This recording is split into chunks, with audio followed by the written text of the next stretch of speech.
हर महादेव दोस्तों। तो आइए आज प्रणाम से परिणाम तक का सफ़र को जानते हैं और प्रणाम करने से हमें कितना शुभ फल प्राप्त होते हैं इसमें अच्छे से जानते हैं।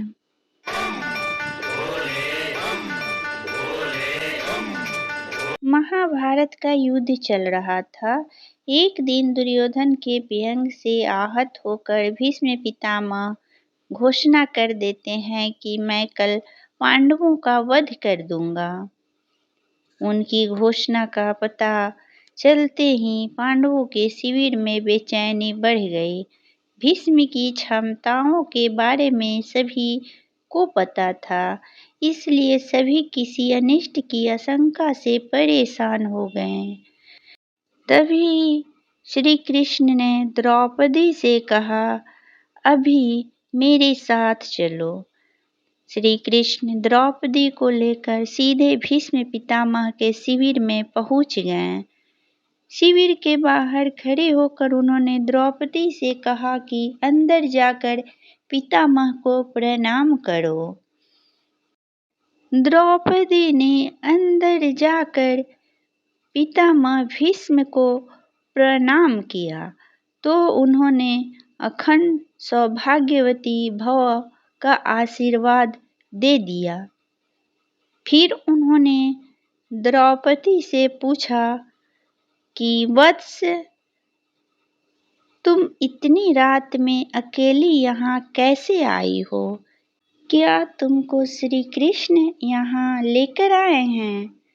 तब द्रौपदी ने कहा कि हाँ, और वे कक्ष के बाहर खड़े हैं।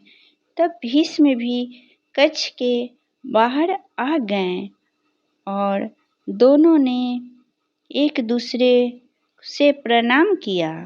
भीष्म ने कहा, मेरे एक वचन को मेरे ही दूसरे वचन से काट देने का काम श्री कृष्ण ही कर सकते हैं। शिविर से वापस लौटते समय श्री कृष्ण ने द्रौपदी से कहा कि तुम्हारे एक बार जाकर पितामह को प्रणाम करने से तुम्हारे पतियों को जीवन दान मिल गया है। अगर तुम प्रतिदिन भीष्म, धृतराष्ट्र, द्रोणाचार्य आदि को प्रणाम करती होती और दुर्योधन, दुशासन आदि की पत्नियां भी पांडवों को प्रणाम करती होती तो शायद इस युद्ध की नौबत ही नहीं आती। वर्तमान में हमारे घरों में जो इतनी समस्याएं हैं उनका भी मूल कारण यही है कि जाने अनजाने अक्सर घर के बड़ों की उपेक्षा हो जाती है। यदि घर के बच्चे और बहुएं प्रतिदिन घर के सभी बड़ों को प्रणाम कर उनका आशीर्वाद ले तो शायद किसी भी घर में कभी कोई क्लेश न हो। बड़ों को दिए आशीर्वाद कवच की तरह काम करते हैं। उनको कोई अस्त्र शस्त्र नहीं भेद सकता। सभी इस संस्कृति को सुनिश्चित कर नियमबद्ध करे तो घर स्वर्ग बन जाए।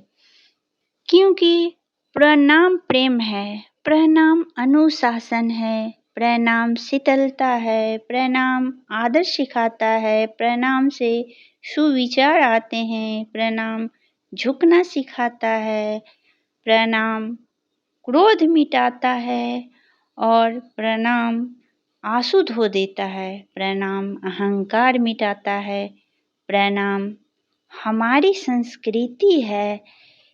यही सब समझ अर्थात ज्ञान जीवन में गुरु देते हैं, इसलिए शिव को अपना गुरु बनाए। नमः शिवाय।